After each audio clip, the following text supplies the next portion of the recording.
We're always glad to see Lisa return home, especially when she brings us goodies like this week's Motor News. This week, we take our first turn behind the wheel of Mercedes-Benz new sports car, the supercharged SLK-230. Not to be confused with the longer and heavier SL Roadsters, the 13-foot-long SLK is Mercedes' first supercharged sports car since the 1930s and its first retractable hardtop ever. The two-piece folding steel roof is an engineering tour de force, hiding neatly away in the 12-cubic-foot trunk. Power comes from the 16-valve, 2.3-liter four-cylinder. An intercooled Roots-type Eaton supercharger helps it blow out 193 horsepower and 207 pound-feet of torque, and gives the 2,900-pound SLK-230 a power-to-weight ratio far better than the BMW Z3 or Mazda Miata. Plus some very sprightly performance, including mid-7-second 0 to 60 runs. Proven Mercedes-Benz components make up the SLK's chassis, specifically the double wishbone front and multi-link rear suspensions found on C and E-Class cars.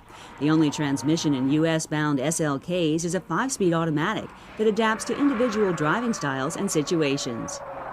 First U.S. deliveries of SLKs begin before winter ends, and with only 6,000 available, priced at just $40,000 each, most are already spoken for.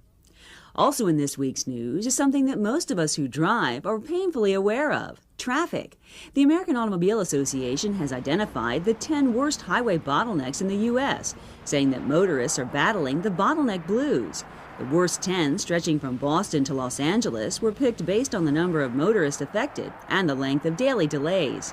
The busiest intersection of all is in, no surprise, Los Angeles, where Interstate 5 merges with I-10 and State Route 60 and 101. An estimated 566,000 vehicles choke this intersection each day. Major highway merge points, interstates where the number of traffic lanes are quickly reduced, and areas where development has outpaced road capacity are all major factors in creating traffic bottlenecks. Another problem is where roads that were originally built to speed out-of-state travelers around the city are now clogged with commuters. It's estimated that American drivers lose 4 billion hours each year stuck in traffic. The bottleneck list is part of AAA's campaign, Crisis Ahead, America's Aging Highways and Airways. It's an effort to call attention to our aging infrastructure and what must be done to correct it. Studies show that more than 1/3 of U.S. roads are in poor or mediocre condition. And that's it for this week's Motor News.